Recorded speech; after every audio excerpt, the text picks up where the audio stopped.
Wow. This is Brother Peter with tidbits from the Word. We're talking about real life. We're talking about real life. Do you hear me this morning? We are talking today about real life, real living. And this is a physical body before you right here this morning, Brother Peter. I'm on my second bottle right now of this precious stuff called water.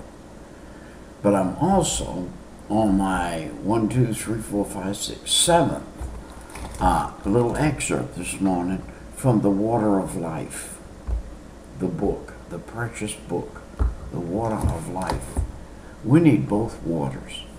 We need the water of life, and we need the water of the Word, and we need the water right here. Man,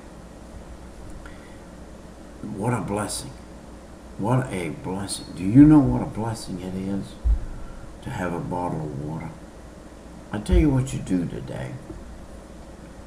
Don't take a drink of water until you absolutely, positively are starving for it and need it. You're going to maybe appreciate a mouthful of water.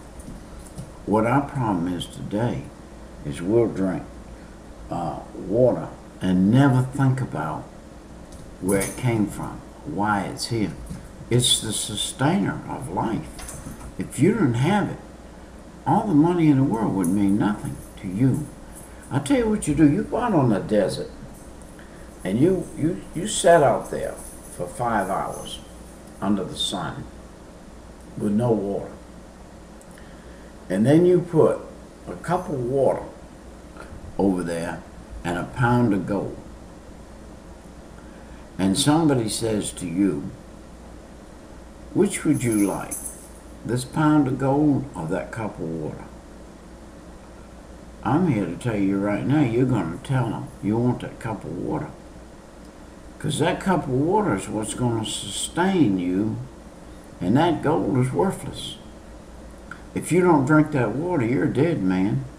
If you take that gold, you're a dead man with a pound of gold. And what good is a pound of gold to a dead man? It ain't worth nothing, is it? So, you need that cup of water. Now, this book is a living book, this Bible, and you need it.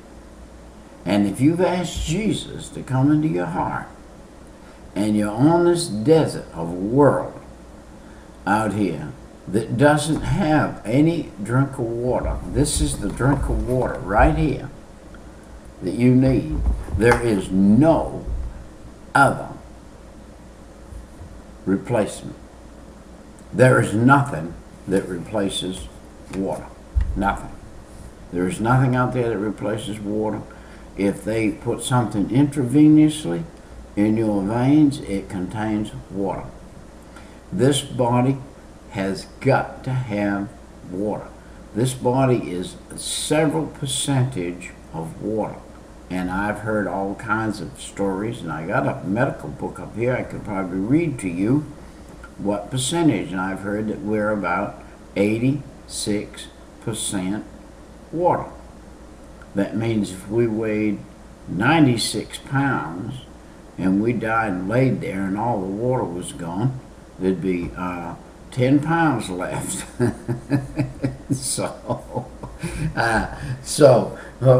The water is a very important thing. And the water of the Word is very important today. Have you been saved?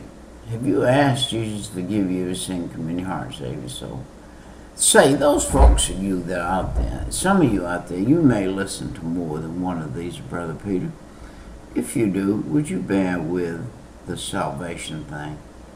Because I'm going to tell you what, you're one out of the rest of the world. Did you know this little excerpt, if you're watching it, that everybody in the whole known world could be watching it? If you'll bear with this little salvation thing I have to do every time, it has to be done. and the reason it has to be done and it has to be weighed on so heavy is the souls of man are in the balance this morning and today. The souls of men that for eternity are in the balance today. Is your soul secure for eternity? Are you happy? Are you ready right now? Can you say to yourself, I, Dick, Jane, Joe, John, Peter, whoever you are, I'm ready right now to go to heaven and be with the Father. I'm willing. I would lay my life down right now and say, Lord, take me on. I know I'm going to leave a hole on the earth, people that love me and people that birthed me and other and sisters and brothers and all that. They're going to miss me for a little time. But I'm willing right now to lay down, and I'm at peace to come be with you. I have had in the last couple of years a little physical scare in my life to where I said, do you know, physically, right now, I don't feel like I'm going to wake up if I go to bed. And instead of laying there and dwelling on that and thinking about it, I pray this prayer. Lord, I'm yours, and I need to go to sleep. And I'm going to go to sleep, and if I come up there and be with you, I'll see you in a few minutes. And if not, I'll wake up in the morning and be here, and we'll start over again. And so that's how we have to be. That's how we need to be. And we need to have that kind of peace and that kind of love in the Lord. We need to have that. It's a gift from the Lord to have that kind of peace. We need to be able to say, no matter what happens, I'm going to be with you, Lord. So I'm happy. And we're in Proverbs chapter 3. We're down to verse 11, where it says, my son, despise not the chastening of the Lord, neither be weary in his correction. Despise not the chastening of the Lord. What is the chastening of the Lord? That is when your peace of mind is disturbed because of what you allowed your physical self to do, or your physical mind to do, that God wasn't exactly 100% in control of. If you've got the Lord 100% in control of your life, and you do something you shouldn't, then you've got a good chance, possibility, not just a possibility, but it will happen. You will come under some type of chastening from the Lord. And look, for whom the Lord loveth, he correcteth, even as a father the son, in whom he delighteth. I'm here to tell you, this book, the Bible, is full of wisdom. It's full of what you need. It's full of correction. If you've asked the Lord to save you, take chapter 3 of Proverbs. Get a study Bible. It kills me. You know what kills me? Oh, it kills me bad. It just tears me up that somebody would spend $32, even as much as $56 on a carton of cigarettes.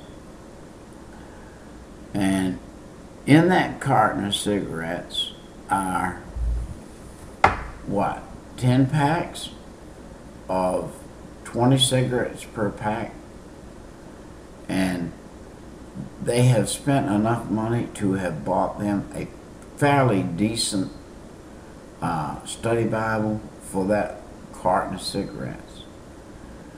If each one of those cigarettes were a verse and you had 200 verses, and you put those 200 verses in your life, you'd have something to live by. But you smoke those 200 cigarettes and you got something to die by. And I've seen it, and you've seen it. People suffer when they die that smoke.